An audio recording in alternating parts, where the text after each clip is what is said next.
Oh, hello, and welcome to Berry Aftercare, the podcast, or Berry Aftercare Live, wherever you might happen to be listening or watching this.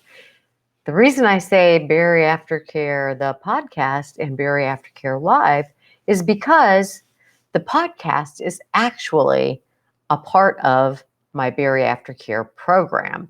And the Berry Aftercare program has 2 live sessions a week. So I'm just trying to clarify there. And if you want to be part of the entire Berry Aftercare program, please look it up at www.berryaftercare.com. Well, let's start with this little interesting factoid from the National Eating Disorder Association, who says that studies suggest that up to 50% of Americans have a disordered relationship with exercise, their body, and food. That's half the country. That's a lot of people. And I'm guessing that includes you and me. At least it includes me, and I can only speak for myself. So, what does disordered relationship with exercise, body, and food mean? And what does that have to do with the topic for today, which is your relationship with food? Well, when people think of eating disorders, they typically think of things like anorexia, bulimia, binge eating disorder, bulimorexia, which means you binge and maybe purge, maybe not, but you binge and then also starve yourself. So there's a whole continuum and a whole bunch of, different versions of eating disorders. But that doesn't mean that you have to have a specific technical eating disorder to have disordered eating, right? And we'll go into that more, but the reality is that apparently half the people in our country have disordered relationships with food, eating, exercise, their body. And that's what we're going to talk about today. Because one of the things that is important in your journey through this weight loss process is that you learn to have an improved relationship. We're not going to say good, we're not going to say bad, and maybe even the words healthy and unhealthy are terms that smack of judgment to you. We're not going to judge anything. We're not going to say this is a good way to have a relationship or a bad way to have a relationship with food. And if you don't like healthy or unhealthy, but let's just say one that's working for you in terms of getting to you to where you want to be. And for purposes of this program, I'm just going to assume that where you want to be is living at a healthy weight for your body. That doesn't mean the weight on the wall, on the chart, in the doctor's office. That doesn't necessarily equate to a healthy weight for your body. But I'm gonna think, and I could be wrong. So, if it doesn't fit for you, just ignore me. But most of us want to be a healthy weight, healthy enough to do the things that we want to do in life. We're looking for our good life. We want to be living our best life, as they say. And we want to be able to do the things we want to do. So for a lot of us, that means having a body and a weight that's healthy enough to do those sorts of things. So, what is this unhealthy relationship with food and weight and body? Well, it consists of a lot of things, right? It consists of the way we think about our bodies when we think of them. It consists of the way we think about exercise and our attitude in relation to exercise, and whether we have a love-hate relationship with exercise or a just ain't going to do it relationship with exercise.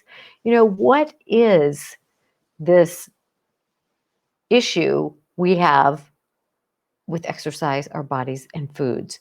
And it comes from all over, right? It comes from social media, it comes from television, it comes from advertising, it comes from our families, it comes from inside of our own head, it comes from our peers. No wonder half people in the country struggle with this topic. So, what's an unhealthy or a healthier relationship with food look like? Again, it's going to be individual. So, you figure it out for yourself. But according to like the National um, Institute for National Eating Disorder Association and some of those, it's like at this point in your journey, if you've had weight loss surgery, if you're thinking about having weight loss surgery, or if you've just been on a lot of diets, done the yo-yo diet thing, you probably have developed some rigid rules. We've talked about being on the program or being off the program, the black and white thinking, all in or all out. You've probably had a lot of restrictions placed on yourself, whether it's by yourself or maybe a parent or caregiver when you were younger, or maybe by whatever diet plan you have to be on. You can only eat at these times, you can only eat these specific foods, make sure your foods are only this size, your portion sizes, right? So if there are really rigid rules associated with eating, which is intended by nature to be both pleasurable and serve a physiological role for our body, having those kind of rigid rules kind of takes some of that out of it for us, right? It doesn't become a natural way to live our lives. It becomes this rigid thing where we get preoccupied. And that's another thing. If you're living a life that is really preoccupied with food, with calories, with grams, with recipes, with Food Network, with cooking shows, with all of those things, is that imbalance in your life? I can't answer that for you, but I really want you to question that, because for the most part, when our lives are healthiest, and I don't mean just physiologically, but I mean spiritually, emotionally, in relation to other people, things are unbalanced. So if we spend too much time doing anything, whether it's um, whether it's cooking or whether it's exercising or whether it's, being on social media, if it's crocheting, if it's reading healthy books, if we're doing anything to the extent that we're neglecting other areas that are critical to our lives, then it may be imbalanced, right? So again, that's up for you to decide. There's nothing wrong with most things in moderation, right? But if they start to interfere in your relationships with other human beings, or you're neglecting work or school or your family or the most important relationships you have, then it could be out of balance. So that's something to think about, because if your relationship with food or your body image or, you know, your exercise program is out of balance, then it's probably out of balance and it's not the healthiest it could be, right? Or if you are a binge eater, right? Binge eating, and again, people have some misconceptions about what binge eating really is. They think that, well, and it can be different for different people again, but typically when we talk about binge eating, there's a frenetic, really frenzied kind of like a rushed behavior, like you're moving really quickly, you're not really stopping to think, gee, I wonder what would be good, I think I'll try that. It's like shoveling food into your mouth without even really tasting it. And there's usually a lot of guilt and shame following a binge. Now, that can happen, the guilt and the shame, even if you're not really binging, right? Because some of us have developed a relationship with food. If we eat anything that's off the rigid diet plan, then we feel guilt. Or maybe to a further extreme, people like me, when I was in my absolute worst struggles with food and eating, and that relationship was really off kilter, I felt guilty if I ate anything. And I do mean anything. I would feel guilty if I ate a hard-boiled egg. So, your relationship with food can be on quite a continuum. And there's no rights or wrongs or anything here. I'm just, encouraging you to look at all of these things.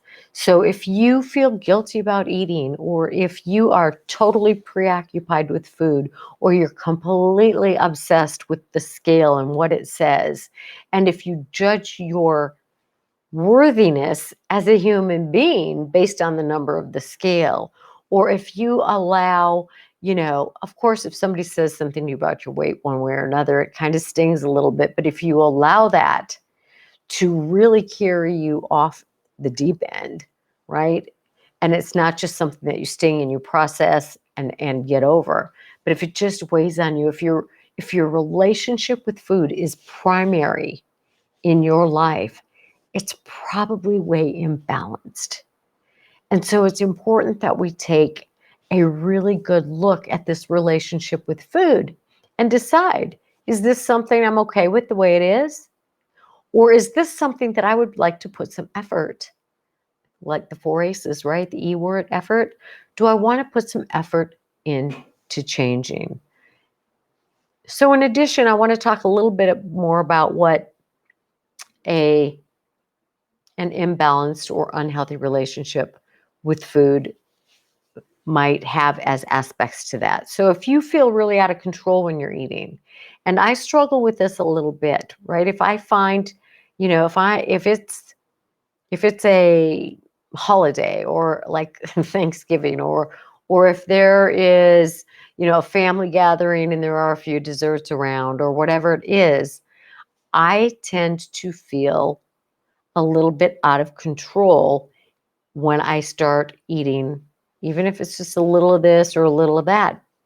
I give food a lot of power in my brain, like, oh my God, this could overtake me, right? This could be a really bad thing, and maybe I won't be able to stop.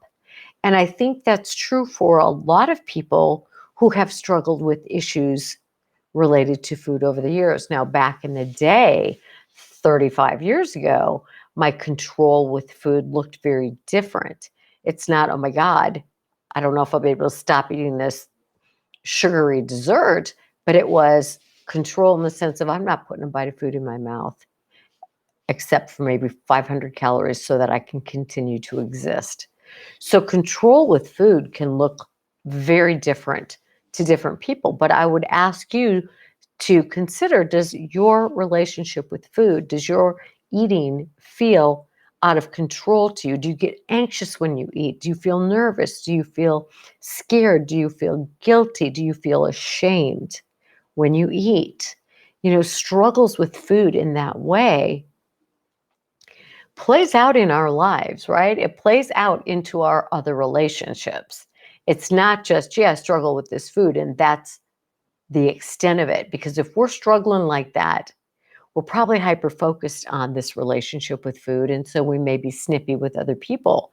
If I'm feeling bad or guilty or ashamed because I just ate things I deem in my mind to be bad, or if I feel guilty because I just ate something that has, more calories than, God forbid, I'm allowed to have in a day, then I'm not feeling so good about myself. And that carries over to maybe snapping at the kids, or maybe, you know, giving in to any requests that they have because I'm feeling bad and I don't want to deal with it, or snapping at my husband, or being unavailable because I'm preoccupied in my head. You know what I'm talking about if you have lived there, right? All right. So imbalance is imbalance, and we need to address all of that. And I want to emphasize, and I emphasize this a lot when it comes to bariatric care and weight loss surgery, or weight loss from any other means, that if your goal is a number, if your goal is to get to a specific weight, it's probably not a complete goal. I'm not saying that there's anything wrong with a goal weight necessarily. There can be, and that's a talk for another day, but not necessarily. But think about it in the past. I talked to a woman just a little bit ago, and she said that when she sets a goal with her weight, she gets to it, and she's happy, like it's either for, a an outfit for a party she was going to, which was one of the examples she used. Another one was for being in her wedding dress, and she would always reach her goal weight, but then she would forget about it. So a goal weight could be part of it, but I'm hoping that you will look in the long view and look at the fact that living at a healthy weight over time, maybe the rest of your life, by having a healthy lifestyle, is a more comprehensive and broader goal. Because if it's just to lose the weight, you've probably done that in the past, right? You don't want to just have weight loss surgery, get to a goal weight, and then forget about it. I hope. Again, that's up to you. So it's not necessarily just enough to have that weight loss goal. But if there are struggles that interfere with your ability to keep that weight off. That's what bariatric care is all about. It's like, what's the deal that I'm not able to sustain those gotta do's, I'm not able to continue on with a healthy weight? Why do I always gain it back? So if there are, and I'm not saying you have them, but I know that I sure as heck do, and I've struggled with these weight issues all of my life, and these head issues more specifically. But we got to look at those things. Where did they come from? What do they mean? How is this playing out in my adult life? So we got to embark on this journey of, guess what? Awareness. And is awareness not one of the four aces? It absolutely is. Because unless we explore this relationship with food, unless we become aware of where this relationship and this attitude and this self-defeating behavior originated, how are we going to change it? We got to know a little bit about where it comes from, but we have to do more than that. We have to use the rest of the four aces along the way, and we'll talk about that. But having awareness gives us a lot of power, because with that awareness comes the ability to change. Without the awareness, we're just kind of, stumbling around, not knowing what we're trying to do or what we're trying to change. So it's empowering to see this awareness. It's empowering to see that we can make changes. And I want to share with you something that I think people maybe have a misconception about. It's like, when will this obsession with food go away? Or when will my guilt go away? Or when will I no longer struggle with this? I think that's different for each person. But I'm going to tell you, in my personal experience, that over my last 40, 45 years of dealing with this weight, body image, self, all that stuff, that it's never gone completely away. Now, compared to where it was at different times in my life, it's got about 20% the power that it used to have over me. There was a time in my life many years ago where absolutely, probably 90% of my day was obsessed with the thoughts of food and exercise and dieting and grams and calories and all of those things. And I would become extraordinarily emotional and frantic about those things. Today, it's not that there aren't occasions when I eat things that, in excess. Like this weekend, we made cookies. I rarely cook or bake, but this weekend, it was Valentine's Day. I made cookies for my grandchildren, and I ate more cookies. I mean, I rarely eat cookies. So, the fact that I ate several cookies over the course of the weekend is like, whoa. Now, back in the day, that would have sent me into craziness in my mind. You know what I did this weekend? Did a little extra exercise. I said, you know what? The grand scheme of things, it's not gonna be an issue, because I've had enough serenity and enough experience over the last 40 years to know that I'll go back to what I do and it will all level out. But that may not be where you're at today. The other thing is, there are sometimes guilt and shame and fear associated with eating. There may be situations where the idea of food scares me or triggers me, or there may be days when I get a little caught up in how many calories was that, or I don't even count calories, but on days when something else is going on, and this is going to be one of the ways to improve the relationship with food, is being aware. If I'm focused on calories, or if I'm focused on the size of my right thigh, which is a story I'll share with you, that's really an indication to me that there's something else going on here. This is no longer about that. It's a red flag to me to say I'm turning to what I've turned to many times in the past, so I don't have to deal with something else going on in my life. So with that awareness, then I can say, all right, let's get a grip here. Is this really about food? No, it's not. What am I upset about? What's worrying me? What am I anxious about? And then I can really tune into what's going on with me. So if you think that this may one day be boop, gone, if it does for you, more power to you. And for some people that does happen, it just is no longer an issue for them. But depending on where it came from for you, how long it's been a power in your life, you know, It may not ever go away completely, but it doesn't mean that you can't manage it. It doesn't mean that you can't develop a healthy relationship with food. It's kind of like expecting not to ever feel angry. We all feel angry. What matters is what we do with that anger. I used to be an explosive rager, right? Blah! Something made me mad. I was blah. Well, I've learned that's not real appropriate. It doesn't help me, and it certainly doesn't help the relationships in my life. So it's not that I don't get angry sometimes. And it's not that sometimes I don't want to go blah and really scream at everybody or just have a absolute fit. But what it does mean is I still have the intensity inside, but I've learned to be more appropriate with it. So maybe that's a good way for you to understand that these things are part of who we've become, but we can learn to deal with them in really appropriate ways. So in the next several weeks, we're going to talk about improving this relationship with food. Today, I'm going to spend a few minutes talking about where did this relationship with food come from? If you've got a not so balanced or not so healthy relationship with food, whether it be the actual eating of the food or the way you think about food or the way you think about food and how it affects your body and you have body image issues, the whole thing, right?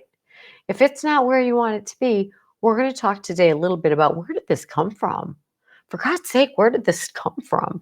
And while I do that, I'm going to have a parallel discussion about relationships in our lives. I'm going to use myself as an example. And of course, my situation's not going to be the same as yours. It may overlap in some situations, in some circumstances, but let's just talk about this because I want you to think about your relationship with food and your relationships with people at the same time. So, I'm going to talk about my marriage for a little bit, right? Neither my husband nor I came from the healthiest or the unhealthiest families. Our families were all, both made of really nice people, good people, but neither set of our parents were very equipped to deal with relationships, their marriage, in the healthiest ways. So for role models, we didn't have the healthiest relationships to base how to communicate with each other, how to talk about things openly, how to express anger appropriately. He shut down, I went blah, right? So those things didn't match. So a relationship, in the lovey-dovey early years, everything's fine and dandy. But as we got married and started to really know each other and grow together, we learned that we didn't know how to do this very well. Same with my relationship with food. As the eating disorder when I was in my late teens. Started a little earlier than that, but by the time I was in my late teens, early 20s, it was full force, right? I was absolutely starving myself. I got down to 89 pounds in college. It was an extraordinarily unhealthy relationship with food. And as I was able to recognize that, I began to work on changing that. As my husband and I began to recognize that we didn't have very good communication skills or we didn't have very good, ways of talking about things openly. As that awareness grew, we were able to learn to develop some skills to learn to do better. It involved counseling and a lot of therapy, but hey, that's where we needed to go. So your development of a healthier relationship with food isn't just going to spring out naturally. You have to get more information. You have to gain awareness. You have to decide how you're going to be accountable for dealing with what you learn. You have to decide what your attitude is going to be about that. Are you going to have an open mind and say, you know what? This is a problem. Let me explore it a little bit. Are you going to put forth the energy and the effort required to do that so you can eventually have a better relationship, not just with food, but with yourself in general. Heck yeah, go that route. And that's part of what this bariatric care program is all about. But let's look at our childhood. And not that looking at our childhood is about blame. I am not at all about that. When I say look at the past, let's just look at where did I learn this? How's it affecting my life today?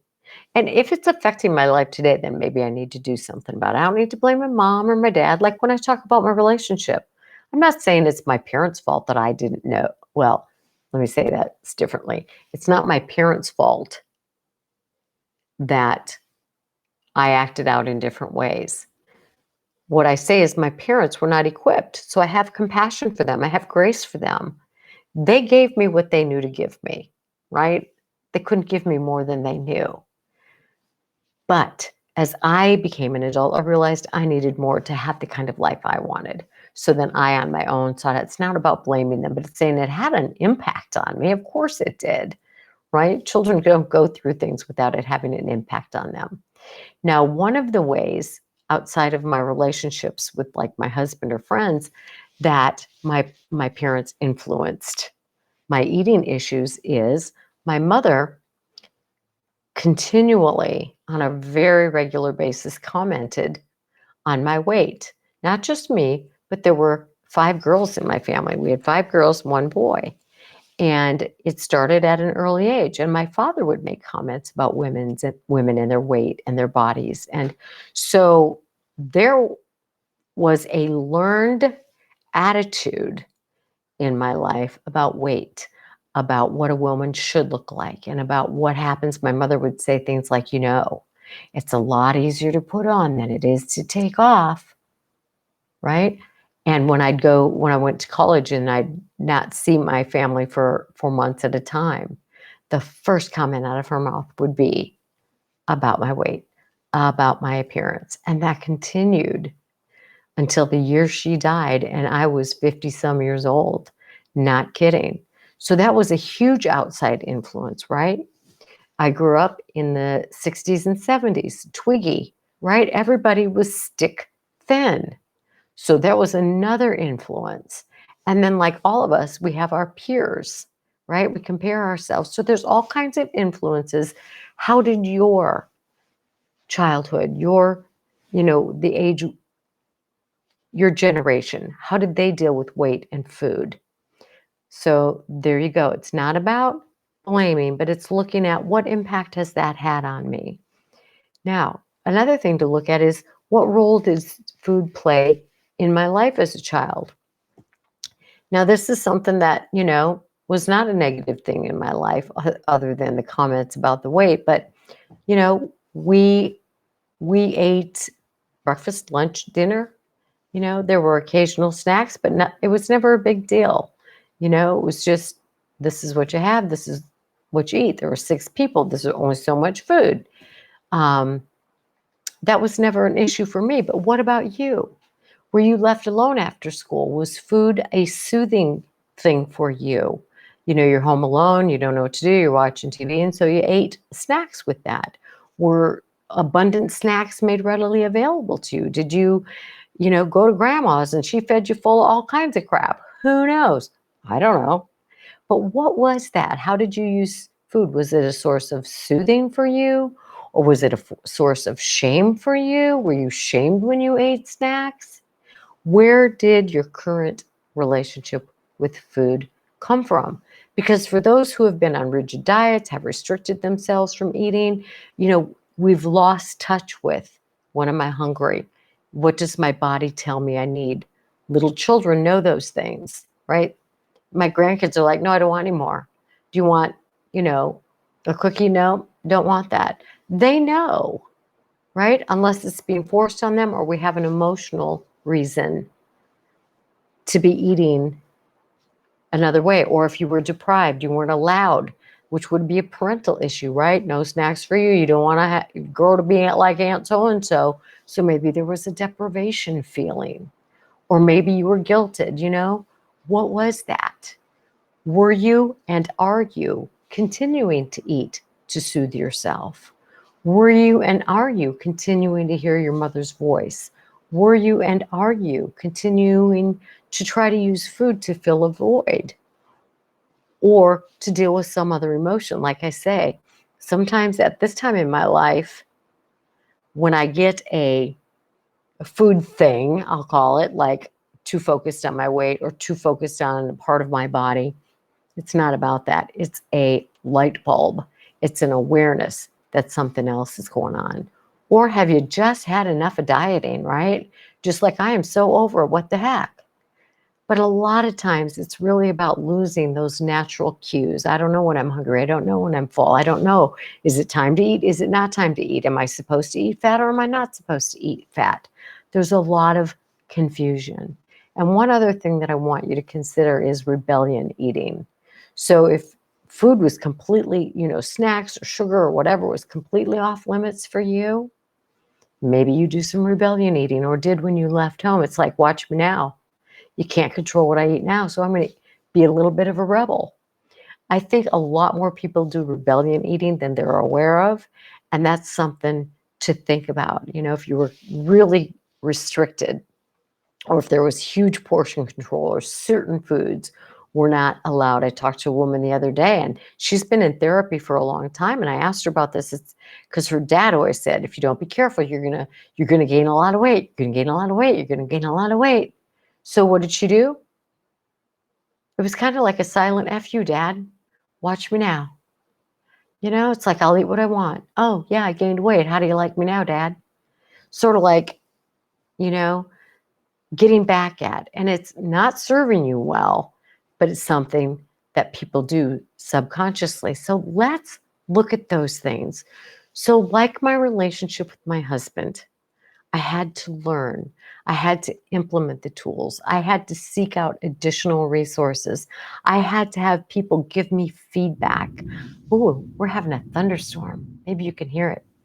Um, it's just like that with our relationship with food. We have to have a pretty darn good understanding of what's going on. So I want you to really think about your relationship with food over the next week. And we're going to take a deeper look at this for the next couple of weeks, but I want to leave you with a few thoughts today. So I want you to start to understand, yeah, your eating triggers. We've talked about that, and we're going to talk a lot more about that. But I want you to look at, where your relationship with food started and how did it come to be? And what is it like now? Is it better than it used to be? Is it worse than it used to be? How does this spill over into other parts of your life? And I'm going to leave you with a suggestion. And what I have found that this is one of the most powerful things that people I have worked with have done to discover what this relationship with food is about. And I will continue this conversation as we go forward. But I want you to write a letter to food. You may have done this before. Do it again.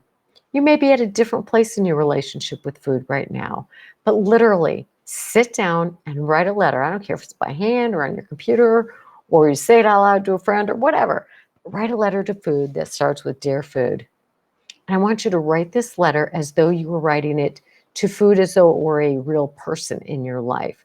Talk about your relationship history. Talk about the highs, the lows, the goods, the bads, the things that have worked, the things that haven't worked, and where you want it to go. You will learn so much, not only about your relationship with food, but other relationships as well. And we will explore that in greater detail. And I think you'll be fascinated about what you learn. All right, I'm going to sign off for today, but I want you to remember, this is your life. This is your health, and it's your responsibility. Take what fits for you, leave the rest, but do something for yourself in a positive way this day and every day. And I will see you soon. All right, take care. Make it a great one. We'll talk soon. Bye-bye.